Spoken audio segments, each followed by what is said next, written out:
Thank you for joining us. I'm Felicity Ezewike. Let's begin with judicial matters.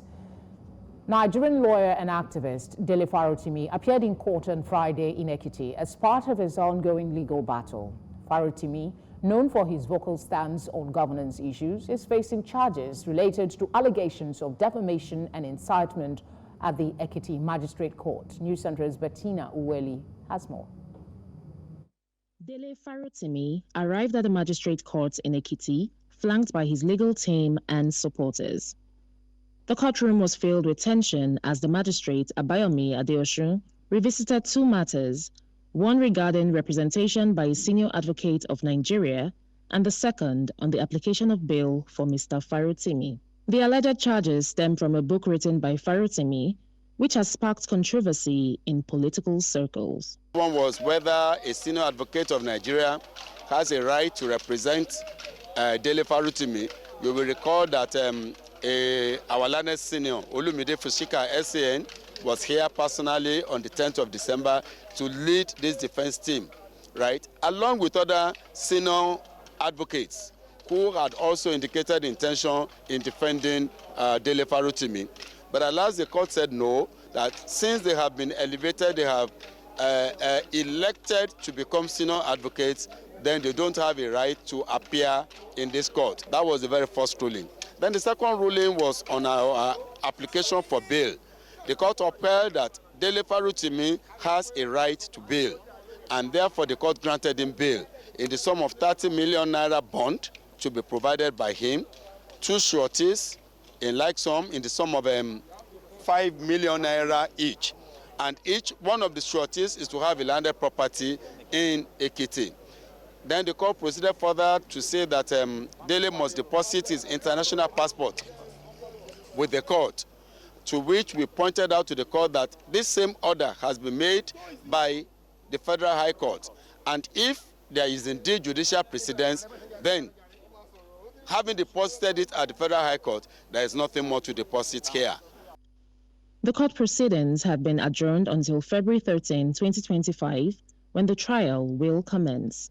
Supporters of Farotimi have vowed to continue rallying behind him, calling for justice and the protection of individual freedom.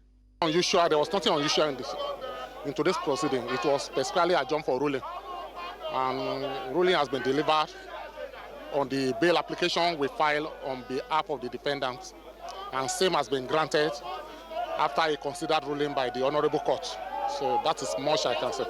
Offense is not a capital offense, so there is a constitutional right for this kind of alleged allegation against him. So there is not anything like favor right there. He's entitled to a bail, and as you can see today, there is a little shenanigans drama inside the court of law, and the lordship have to step aside to go and do what is best known to him. By the time he comes in, the counsel to Afe Babalola try to be petty, but at the end of the day, all tension was pressed down. Dele Farotimi's court case has become a focal point in the ongoing debate over the limits of free speech in Nigeria. His bail conditions include two sureties who are responsible citizens in the society, with the defendant asked to leave his international passport with the court. In Ekiti, for News Central, I am Bettina Uweli.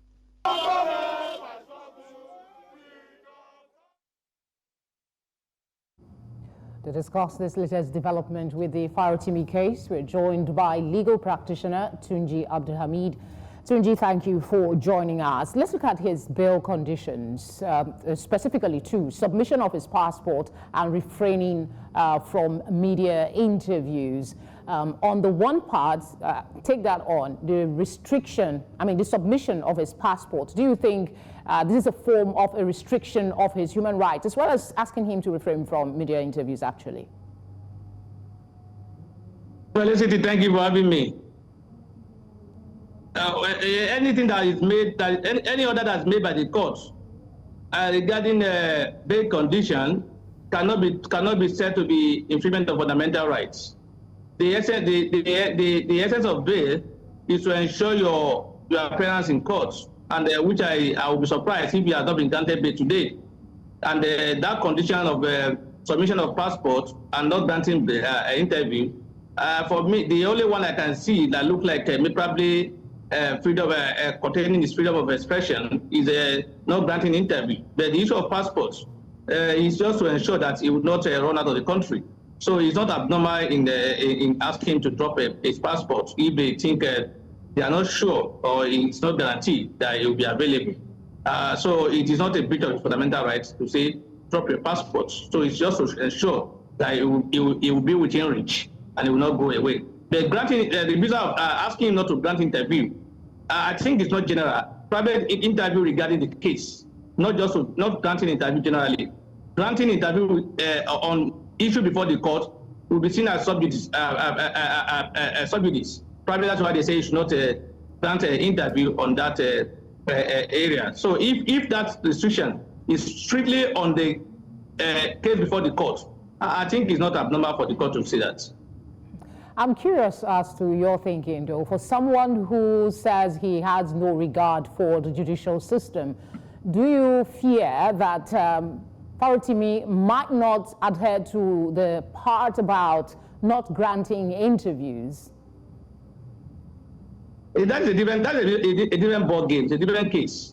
The court has made its order. He can decide to either obey it or disobey it. If he disobeys it, that means the court can say they can institute a contempt proceeding against him, and it can even be the court will look him in a way as been disobedient to the court order and directive. So for me, it's not the court cannot force him not to talk. If the court has made its order, so it is either for him to obey or not to obey. He has a choice. But a court of order once made, whether rightly or wrongly, must be obeyed by a law-abiding citizen. So I will expect that Dele Farotimi will obey that particular order as a mark of respect for the court. One of the interviews highlighted the fact that some senior advocate who appeared on behalf of Dele Farotimi were removed by the court. We're asked not to be in that case. And this is a case that involves alleged defamation of a senior advocate in Nigeria. Could you clear for us? I'm sure some people have the questions as well. Why was a senior advocate not allowed to represent Dele Farotimi in this case?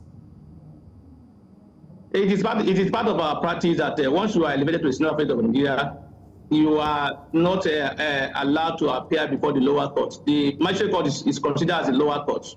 In other words, a senior advocate will be taking himself down when he goes to magistrate court. In other words, he's going to a court of no record. Magistrate court is a court of no record. It's a summary court. And if, as a senior advocate of Nigeria, you have become a father of law. That does not mean you are the all-knowing of law, but you have been confirmed with the respect that you are now an elder statesman in law. So you are restricted from going to the lower court like magistrate. Though it's debatable. Some people have argued that no, there's nothing in our law that says so. But it has been the practice since I've been in practice over 20 years ago. So, and it's been like that. Senior advocates are not allowed to appear before the magistrate courts. All right, thank you very much for that. Yeah, I'll have to leave it there and see what happens in the coming days. Thank you for speaking with us. Thank you for having me. It's my pleasure to be with you. Thank you. Still talking bail conditions, but this time meeting it. Former Kogi State Governor Yahaya Bello has been released from Kuje Custodial Centre and is back home after meeting the bail conditions set by the Federal Capital Territory High Court in Maitama, Abuja. This was confirmed by the spokesperson for the Nigerian Correctional Service, FCT Command, Adamu Dusa, on Friday. Bello was granted bail on Thursday by Justice Marian Anene in a sum of 500 million naira. The former governor is being prosecuted by the Economic and Financial Crimes Commission on a 16-count charge of conspiracy, criminal breach of trust, and unlawful possession of property. The Edo State High Court, too, sitting in Benin City, has ordered the reinstatement of the 18 suspended local government chairmen and their deputies. The ruling, delivered by Justice Ife Ikpowonba on Friday, followed an ex parte application filed by the suspended chairman and the Edo State chapter of the Association of Local Government Councils of Nigeria. The claimants had challenged the resolution by the Edo State House of Assembly suspending them from office. The Assembly accused the chairman of failing to submit annual stewardship reports and directed the legislative leaders in the affected local governments to assume interim leadership. The judge also directed all parties to maintain status quo as of December 12, 2024, pending the hearing of the substantive suit, which was adjourned to February 17, 2025. In the meantime, the People's Democratic Party in Edo State has hailed the ruling by the High Court in Benin City, which reinstated the chairman and vice chairman of 18 local government areas in the state. The court declared that the suspension of the local council executives by the Edo State House of Assembly, allegedly influenced by Governor Monday Okpebholo, was illegal and unconstitutional. In its landmark decision, the court directed that the suspension resolution be nullified and ordered the Edo State government, the governor, and the Attorney General to refrain from enforcing it. Edo PDP, in a statement signed by state chairman, called the ruling a victory for democracy, the rule of law, and the people of Edo State. Staying with court matters, but this time in Port Harcourt, the Rivers State capital, a high court has nullified the ward, local government area, and state congresses of the All Progressive Congress in Rivers State, which produced Tunji Abdulhameed as chairman. Presiding Judge Justice Godswill Ogbomanu, in his ruling on Friday, nullified the party's congresses, citing a court order restraining the APC from proceeding with the exercise. He also imposed a fine of 10 million naira against the party. Reacting to the ruling, counsel to the claimant, Emenike Ebete, praised the court's decision, describing it as justice for the claimants. However, the defendant's counsel, William Wobodo, stated that they would inform their clients at the APC's National Working Committee of the court's ruling before deciding on the next course of action.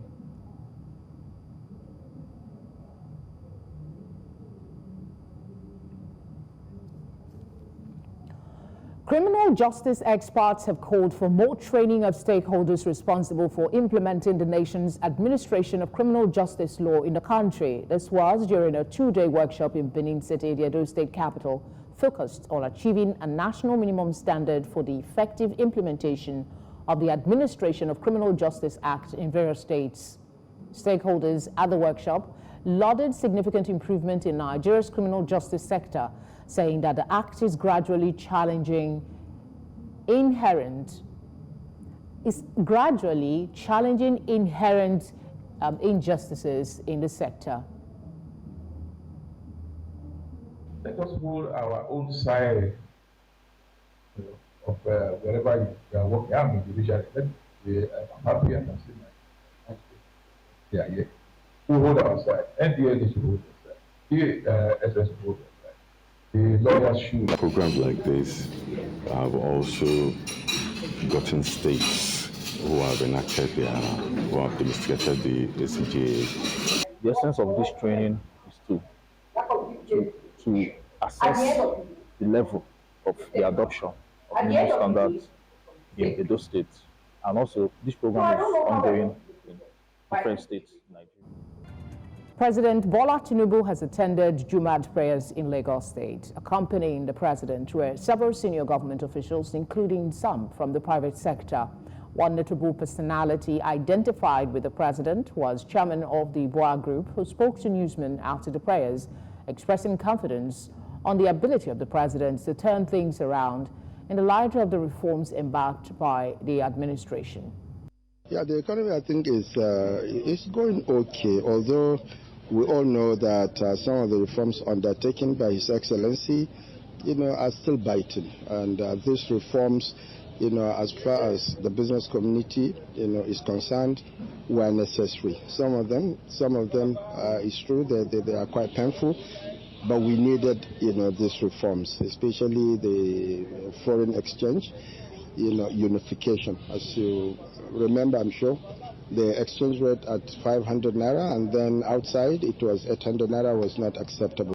Minister of the Federal Capital Territory, Nyesom Wike, has given owners of 762 plots of land in Maitama 2 District Cadastral Zone A10, Abuja, a fresh 2-week ultimatum to pay for their certificates of occupancy or risk final revocation of their allocation. This was disclosed in a statement on Friday by his Senior Special Assistant on Public Communications and New Media, Lere Olayinka. He said Wike reiterated that the primary interest was not for people to lose their lands, but to get them to make necessary payments to the government. This fresh ultimatum comes a day after Wike revoked lands belonging to former President Muhammadu Buhari, Speaker of the House of Representatives Tajuddin Abbas, and Secretary to the Government of the Federation, George Akume. Also, 759 other prominent figures and organizations in Maitama 2, Abuja, were also affected by the revocation, which was for non-payment of certificate of occupancy. In the meantime, the Minister of the Federal Capital Territory, Nyesom Wike, has assured residents of the capital that the administration is ready to provide 24-hour security and surveillance during the festive celebrations. The minister made this known after a meeting with security operatives on plans being put in place to ensure that criminals do not take advantage of the Christmas and New Year festivities. Also, the Commissioner of Police for the Federal Capital Territory assured that security agencies will not let their guard down, as they will work together to ensure that citizens can go about their normal activities during the Yuletide.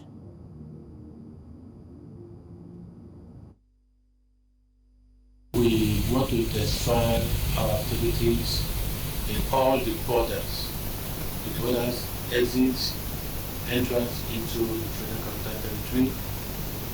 We want to synergize with the neighboring states. We are concentrating on all the bushes around.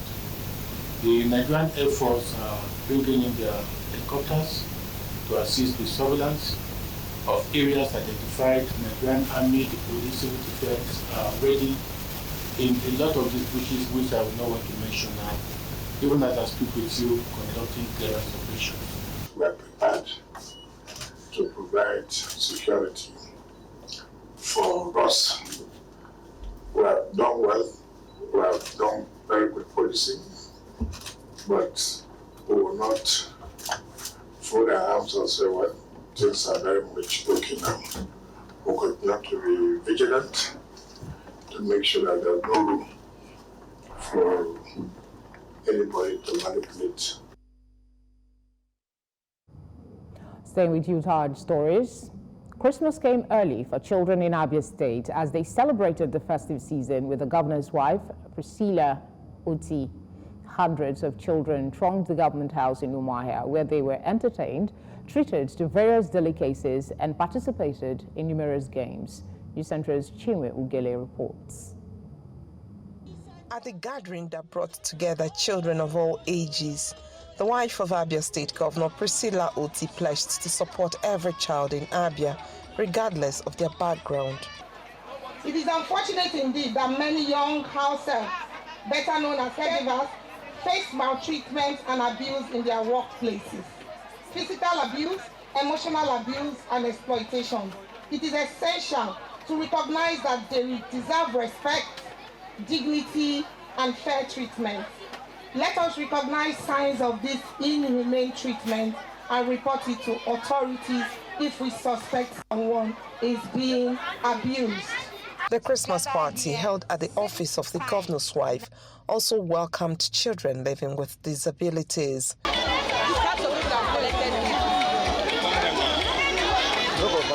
Like we all know, is a season of love, gift giving, and happiness in general. So what's better, which better group of people to spend it with than these precious ones?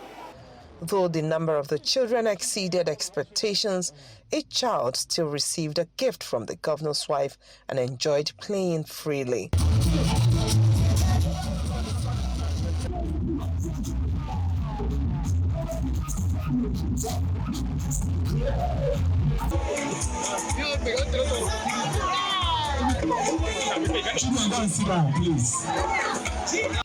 For these children, celebrating Christmas means different things, perhaps wishing for what they consider most important. A gift, head bangle, and eyeglass, and a bag, handbag and school bag. I want shoe, What type of shoes? Canvas. Like I'll get intelligent to win my school competition next time. I want someone to give me new shoes. Hosting a Christmas party for children has become a tradition in the state, offering them a chance to spend time with the governor's wife. However, the event may need to be rotated annually to accommodate more children in the future.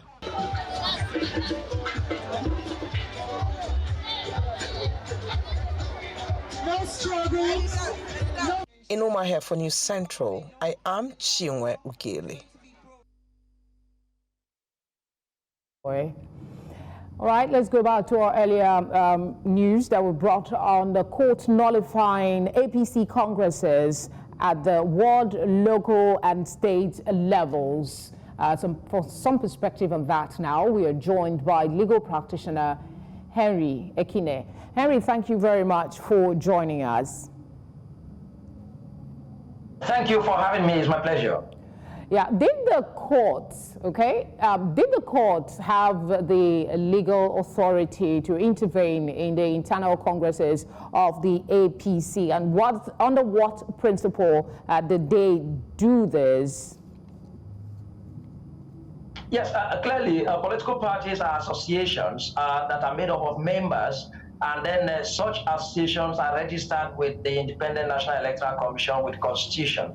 So members have rights to exercise. So even when the principle so expounded that internal affairs of political parties should be resolved within and by the organs of the political parties, it is not to the extent that the rights of members of the political party who also are covered by the provision of the Constitution is being infringed. So like every other association where a citizen or a member of the association feels that any of his rights or privileges is being violated, likely to be violated or has been violated, I think can seek redress, perhaps beginning with the dispute resolution mechanisms within the party and otherwise approaching the court.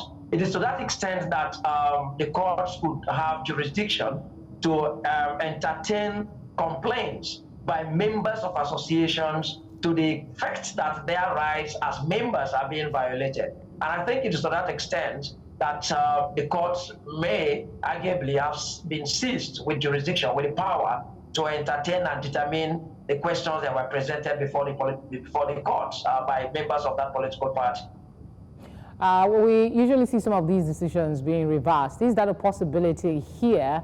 Perhaps, if not totally reversed or modified on appeal, especially if procedural errors or misinterpretation were found?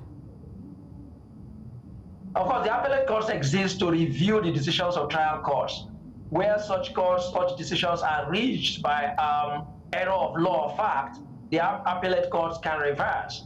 But until we get to that point, I think, in my view, that, like I stated, every association has a constitution and has its members, just as the one I belong and the National Legal Advisor of the Committee for the Defense of Human Rights, we have our constitution, and members can express their dissatisfaction to the effect that even when actions of organs of the association are in violation of the provisions of the Constitution, we have some matters subsisting in court today by some members or errant members of the Committee for the Defense of Human Rights challenging certain actions of the organs of the association.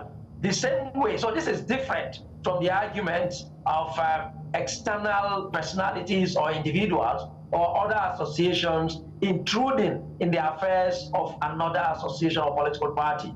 So I think if anybody is dissatisfied with the decisions of the trial court here, and then also the argument as to the jurisdiction of the trial court, then such individual or member of the All Progressives Congress can approach the court, the appellate court, to review the decisions of the court, including challenging the jurisdiction of the court. But I think, in my view, that members of associations cannot be left to the caprices of errant or perhaps despotic leaders in associations. That's why there are constitutions that are registered with those associations, including political parties. to regulate the affairs of the organs of those associations. And when members feel that their rights are being violated, they can approach the courts. The courts are not ousted in that regard. So, but of course, the appellate courts are there to review the decisions of trial courts. Quickly, in 30 seconds, if you can, what is the political implications here? This exercise has already been done. Well, with the decision so subsisting until obtained by an appellate court, it means it's valid and then it's enforceable. And the implication of this decision is that Chief Emeka Bekay remains the legal and substantive chairman of the All Progressives Congress in Rivers State, and his elected members of the State Executive Committee and State Working Committee. This also, by extension, means that the purported congresses at the wards, local government, and state levels conducted in defiance, in disobedience of the order of court by the faction led by Chief Tony Okocha have been nullified by the court. And of course, you cannot approach the court when you're disobeying an order of the court. It's contempt, it's contemptuous, and the court will protect its orders. So I think that's just what it has happened in Rivers State before, even with the same All Progressives Congress, where the All Progressive Congress had congresses in Rivers State, and those congresses were held in violation of subsisting orders of court, and then they produced certain candidates for an election, and then the courts nullified the emergence of those candidates for the election in Rivers State. And that was why people like Tony Cole and others lost the opportunity of contesting an election at that time. So it can't be argued that the courts were ousted of jurisdiction to entertain such matters. The same All Progressives Congress in Rivers did a repeat of that experience. Okay. Thank you very much, Henry, for speaking with us. Thank you very much for having me. Always my pleasure to have an opportunity to explain some of these issues as I perceive them. And we appreciate it. Right away from that, the Lagos State government is set to construct 2,200 housing units at the Ije Police Barracks in the Obalande area of the state. Governor Babajide Sanwo-Olu at the groundbreaking ceremony said the initiative aims to address the housing and safety needs of police officers in the state. More details in this report. As part of efforts to improve the welfare of the Nigerian police force, Lagos State Governor Babajide Sanwo-Olu, alongside the Inspector General of Police Kayode Egbetokun, officiated the groundbreaking ceremony for the 2,200 housing units at the Ije Police Barracks, Obalinde. Due to the deteriorating state of the barracks and the living conditions of the officers over the years, both the Inspector General of Police and the Governor highlighted the urgency and importance of the project. With a rich legacy of maintaining law and order in Nigeria, today, we celebrate another chapter in our journey towards modernization and excellence. Police barracks in Lagos and other major cities across the country have been in deplorable state in the last 2 decades. Many of these barracks were constructed over 50 years ago and have been in use without proper maintenance. About 20 years ago, the barracks began to deteriorate, with occupants taking it upon themselves to replace doors, windows, and railings. This transformative redevelopment project is to provide a total of 2,200 modern housing units here at Ije Police Barracks, Obalende, part of our intervention that is aimed at bridging housing deficits and to provide modern, safe housing, conducive living environment for the officers and men of the Nigerian Police Force. The Inspector General of Police and the Governor reiterated their commitment to completing the project within the next 2 years. The construction of this new barracks, which groundbreaking ceremony is taking place here today in Lagos, is a testament to our commitment to providing our officers with a safe, comfortable, and modern living environment. This new facility will not only improve the welfare of our officers, but also enhance their ability to serve and protect our communities. The initiatives and activities that we're engaging here today is really for the welfare and the collective security and safety of life and property. The Nigerian police training schools also received a donation of 10 medical containers, which will serve as mobile clinics to improve the healthcare accesses for officers undergoing training. This medical access will be deployed across 10 of our police training institutions nationwide, reinforcing our commitment to holistic development within the Nigerian police force. This intervention builds upon the successes recorded in reform projects over the years. These housing and healthcare interventions are part of ongoing efforts by stakeholders to strengthen the Nigerian police force and enhance its capacity to serve and protect citizens effectively. Thanks for staying with us. President of the Republic of Benin, Patrice Talon, says no political compromise detrimental to the development of the country will be considered to please anyone or satisfy any political consensus. The president said this while delivering his end-of-year State of the Nation address to the Assembly. He declared that Benin has found its way and proclaimed what he described as an end to the usurpation of the political power by incompetent and ill-intentioned sellers of illusions.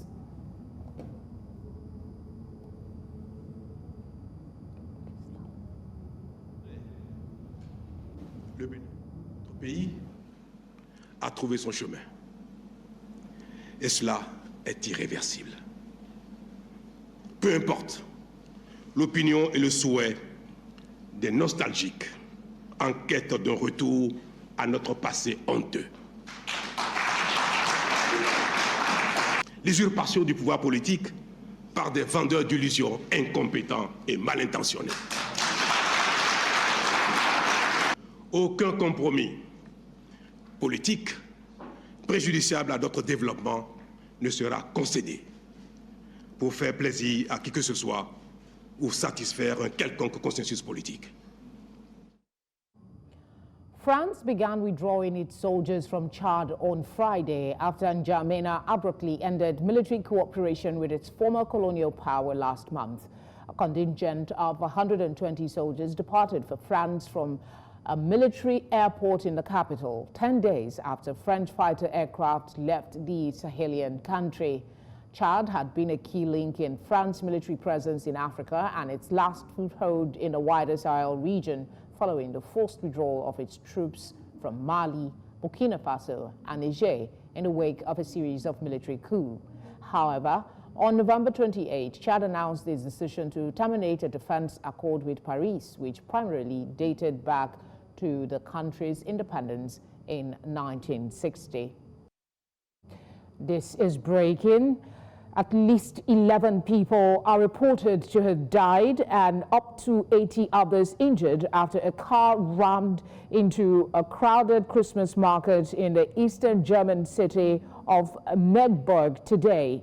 The vehicle was said to have plunged into shoppers at the Festive markets just days before the Christmas. Authorities are treating the event as a suspected attack.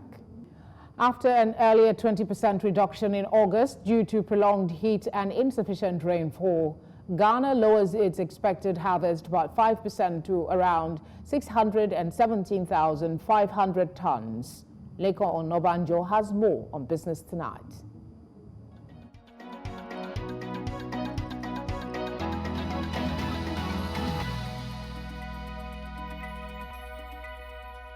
Business news in association with Money Master PSB, the easy way to master your money.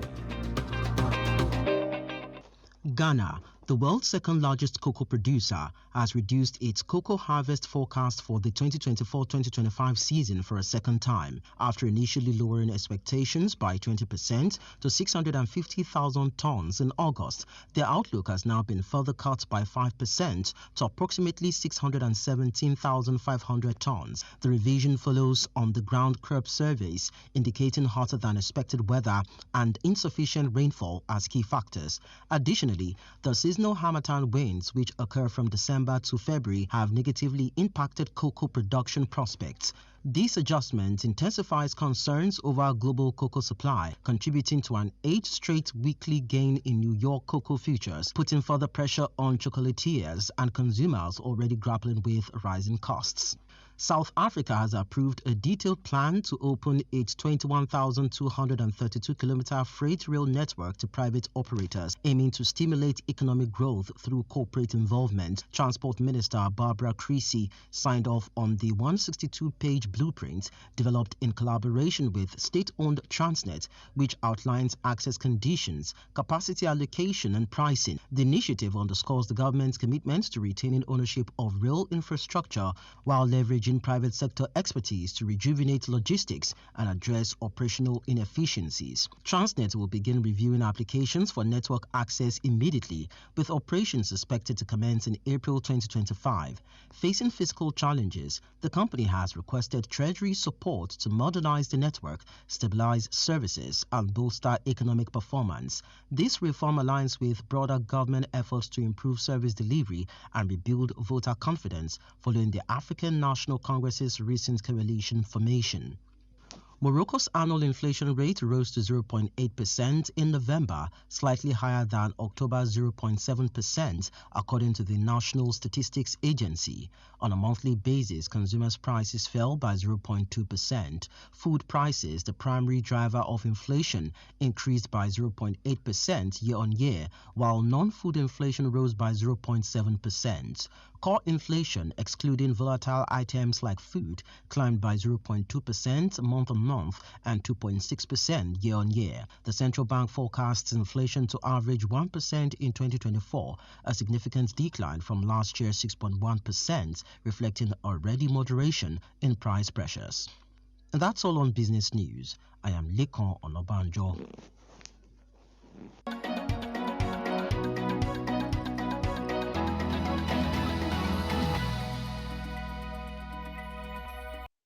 And in sports, Matthew Kuti, Abdulfatai Abdulbasit are through to the semi-final of the Daniel Ford Table Tennis Championship in Lagos.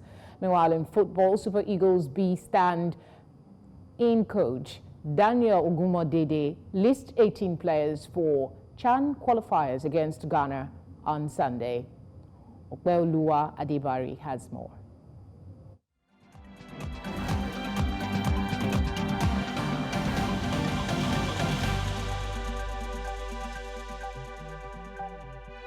Sports Update, brought to you by Corn Oil. Corn Oil, we go the extra mile. Hello and welcome. This is Sports News. Standing head coach Daniel Ogumodede has picked ageless midfielder Rabiu Ali, wingback Sodiq Ismail, centre-back Stephen Mango, midfielders Musa Zayad and Jide Fatokun, and forwards Anas Yusuf and Sikiru Alimi in an 18-man roster for Sunday's CHAN game against Ghana. Other notable selections include goalkeeper Henry Ozomena, defender Victor Collins, and current Nigeria Premier League top scorer Anas Yusuf. Nigeria is looking to win the two-leg fixture as Ghana's Black Galaxies have previously eliminated the Eagles in the qualifiers for the 2009 and 2023 tournaments. The first leg will take place at the Accra Sports Stadium on Sunday, while the second leg will be held at the Godswill Akpabio Stadium in Uyo on Saturday, 28th December. The winner on aggregate will secure a place in the 8th African Nations Championship, which will take place in Tanzania, Kenya and Uganda from 1st to 28th February 2025. The German Football League have announced that starting from 2025, the German Super Cup will be renamed the Franz Beckenbauer Super Cup to honor the late football legend. Beckenbauer, who passed in January, aged 78, is celebrated as one of football's all-time greats, earning the nickname the Kasser for his commanding presence on the field. His illustrious career included 5 Bundesliga titles and 4 German Cup victories. The renamed competition, an annual match between the Bundesliga champion and German Cup winner, will debut under its new title on the 16th of August 2025. The tribute cements Beckenbauer's enduring legacy in German and international football history. Netflix has secured exclusive US rights to stream the 2027 and 2031 FIFA Women's World Cups, marking a major step into live sports broadcasting. The agreement includes Puerto Rico and covers all languages, underscoring the rising value of women's football. FIFA confirmed the 2027 tournament will run from June 24th to July 25 in Brazil, while the 2031 host is yet to be decided. The deal also involved a Netflix documentary series highlighting women's football ahead of both events. Known for its successful sports documentaries, Netflix has recently expanded into live sports, airing boxing and NFL games. The partnership emphasizes the growing appeal of women's sports and Netflix's ambitions to diversify its streaming portfolio with high-profile sporting events. We try again, and in my quarterfinal, I try my best and I win. So I'm in semi-final right now. We are going to meet his final.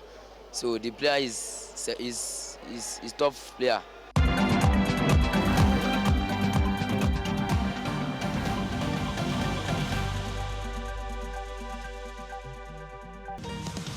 Tonight on Entertainment News, Nigerian singer Speed Darlington's legal representative, human rights lawyer Deji Adeoju, has suggested that powerful individuals may be influencing the prolonged detention of the rapper. Adeoju had previously linked Afrobeat superstar Burna Boy to Darlington's arrest, though no official confirmation was made. The police have denied Darlington bail, citing a previous bail violation, and have not granted him administrative bail. Adeoju also mentioned that several high-profile figures seem to be involved in the case, complicating the situation further. Despite these challenges, the legal team is focused on securing bail for Darlington and has plans to seek court bail in January 2025. Adeoju expressed frustration with the delays, stressing that Speed Darlington should not spend the holiday season in detention. He noted that their attempts to bring the case to court had been blocked due to scheduling issues, and the court had previously rejected their motions. However, Adeoju remains hopeful that once the case is properly scheduled, bail will be granted. He believes the delay is incomprehensible and has reiterated that no judge would refuse bail after Darlington's weeks of detention for what he calls a civil matter.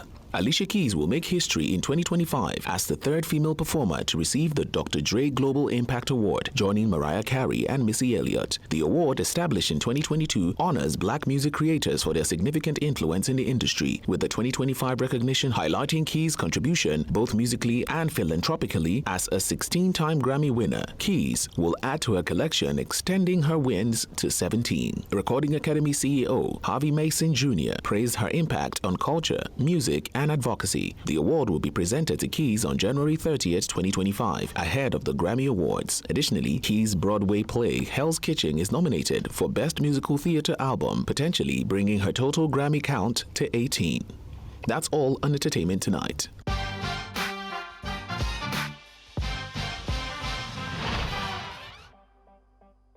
Of the major stories. Ekiti Magistrate Court has granted human rights lawyer Dele Farotimi 30 million naira bail over alleged defamation. Former Kogi State Governor Yahaya Bello has been released from Kuje Custodial Centre after meeting bail conditions. Court has reinstated suspended Edo local government chairman. PDP has hailed the ruling. We also brought you news that France has withdrawn first contingent of soldiers from Chad after abrupt end to military cooperation. You can watch News Central live on DSTV channel 422, Star Times channel 274, Avo TV, and on YouTube. Many thanks as always for watching. Have a good night.